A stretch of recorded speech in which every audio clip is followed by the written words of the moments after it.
Buckle up because I've got a Nicocado update for you guys, a Taylor Holder update, and we have got to talk about how Austin Mcbroom might just have another unpaid fighter situation in his hands once again. This is such a mess, so let's get into it. Let's start with what's going on with Nicocado Avocado. I already made a video talking about how people were pretty concerned with his current health status because he hadn't posted in over 2 weeks.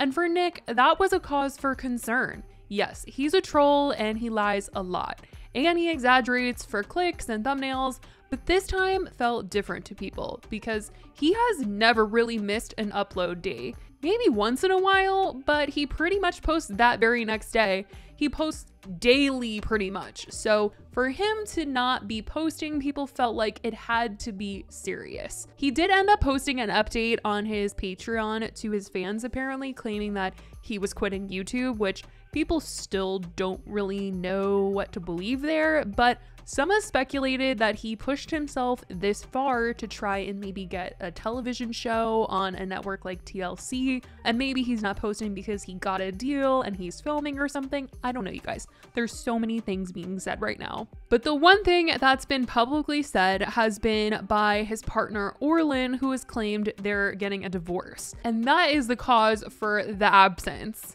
He posted on his Instagram saying, "Nick and I are breaking up. Although my beloved husband and I have been together for over 6 years, we have made a difficult decision to part ways. I will no longer be involved in Nick's mukbang videos, and I will take some time to myself. This is a factor to why there have been no uploads on our socials. I will be active on this account." He then posted another post to his Instagram that said, "Nick is alive. Nick is doing well and is taking a break from social media due to some personal issues that were previously discussed in my last post and in the most recent post of the Nicocado 3 channel." And I talked to you guys about how Nick opened up in a recent video with him and Orlin, and he was talking about how doing these videos has affected their relationship. He knows as well that like people love to see us bicker, so he's like extra bickery because he knows that that's also what the people want. So it's like license for him to be mean to me and kind of ruin my happiness, because we get rewarded at the end of it anyway, because people enjoy seeing us fight like cats and dogs. So imagine living with someone that you're not getting along with, but then the more you don't get along with them, the more clicks you get. It's a very bad position to be in. Okay, for a week or two, whatever, deal with it, laugh to the bank. But then after that, it's like, wait a minute, this is my life now. This is her life. And he sounded pretty serious when he was having this conversation, because sometimes he says him and Orlin are breaking up. Like, this joke has been made many times, been used for clickbait over and over again. So a lot of people don't believe that they're actually getting a divorce or they're actually breaking up because they've said it so many times that, you know, no one's gonna believe them now. But he did open up to the fact that the mukbangs have affected them, which I could see. I mean, when you're on camera treating someone badly and you're doing it for years, it definitely has to get to you. But anyway, moving on, let's talk about what's going on with Bryce Hall. So this has to do with the Taylor Holder story, but Bryce had no problem calling out Taylor Holder this week. A couple months ago, Taylor Holder was being unfollowed by tons of influencers, and rumors were going around saying he was dealing with accusations that were being made against him. And he was sending out NDAs to a ton of influencers so they would be too scared to speak on anything. But the thing is, the accusations were never made public. Nobody knows what he was being accused of. But a lot of people that were following the story felt like they had to be pretty bad accusations and had to have some weight to them if other influencers were unfollowing him. Because it's honestly rare, and it's sad that it's rare, but it's rare when somebody gets called out and their influencer friends actually drop them. Most of them just act like nothing happened, nothing's going on, and stay friends with whoever was accused. So this felt very different to people. Now, word still hasn't come out about what exactly was going on, but Taylor was interviewed on BFFs and said that everything that was happening was being dealt with privately in the hands of lawyers, and he wanted to keep it that way. From the horse's mouth, like, what is going on?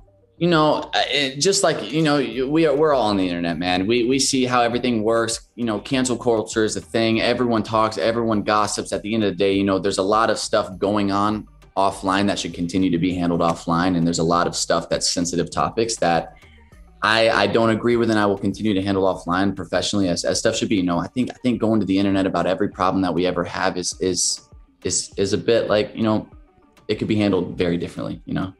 So do you know why everyone's unfollowing you? Like what is going on? You know, at the end of the day, there's everyone saying everything. There's a lot of assumptions. There's a lot of gossip. It's all everyone's opinion. It's all he said, she said stuff, you know, but at the end of the day, there's always a truth to everything. And like I said, I have great people around me, and we're going to continue to handle that offline and hope that everyone else does in a mature manner, you know? But this week, Bryce Hall wanted to call him out because apparently Taylor is trying to get in the boxing ring with Bryce. But Bryce had some conditions for him. He said on Twitter, "Hey, at Taylor Holds Balls, I heard you were reaching out for a boxing match.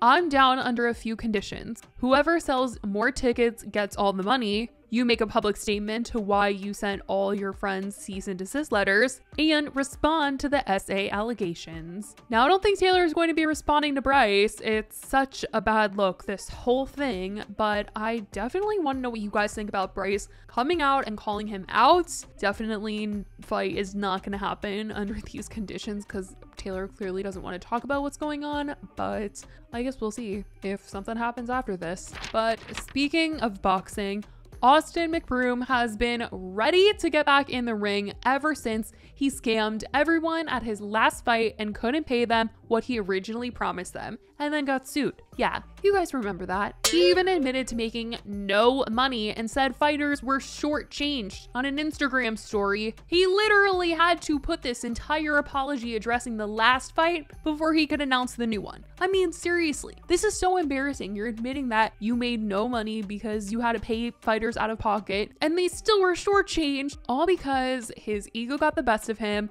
He thought he was gonna make a lot more money than he actually did from the event, and he couldn't pay the people what he promised them at the end of the day, which, yikes. But despite that embarrassment, he's putting on another fight, like I said, and it looks like there's money troubles once again. Shocker! Literally, what the heck? Def Noodles shared on social media this Instagram story posted by influencer Nick Ireland, where he said that Social Gloves DM'd him and they were trying to get him to fight for free because their budget was maxed out. The story said, "Looks like they can't afford to pay fighters again." And the DMs read, "How much you weigh? Our budget is maxed out, but Ryan J wants to get in with you." This genuinely is so embarrassing. Social Gloves is literally Austin's company, and this is just sad right here. Who wants to get beat up for free? And it certainly won't be for clout because they're clearly trying to get him to fight, you know, despite the budget being maxed out, for like some sort of clout trade. Like, you could fight on our card and you will get all these followers and all these eyes will be on you. No. Let's not lie about the viewership here, because it certainly is not going to be seen by millions and millions of people. Because as everyone heard and saw last time, people barely showed up and not that many paid to watch the stream, and in turn the people that were fighting did not get paid what they were promised. So this is just not looking good. And it seems like ticket sales are down once again too, because in a Tozy's video covering Ace Fest, he said that they were selling fight tickets at the festival for 20% off. While I was buying my ticket, the woman beside me was advertising that the fighting tickets, or for Austin's upcoming fight, they were 20% off. 20% off. So I think there is a lack of promotion for this big event, or maybe the main fight just isn't a big enough fight. Like, what? I wonder if they will actually be sending out the link to everybody who paid for VIP at Ace Fest to view the live stream for the fight, because that was one of the promises that they made to people that bought the VIP ticket, that you would get to watch Austin's next fight following Ace Family Fest. I also want to know what that exclusive wedding gift is going to be that they're going to give out, because that was another promise that they made to people who went to Ace Fest and bought VIP. I feel like it's probably just going to be like a freaking photo of the two of them, and maybe it's signed, I don't know, like a postcard or something. I don't know, you guys. Let me know what you guys think though about all of this, about Austin and these messages here, and about Bryce and Taylor and Nicocado. Oh my goodness, it's just such a mess. Anyway, I love you guys so much, and I will talk to you in the next video. Bye, guys.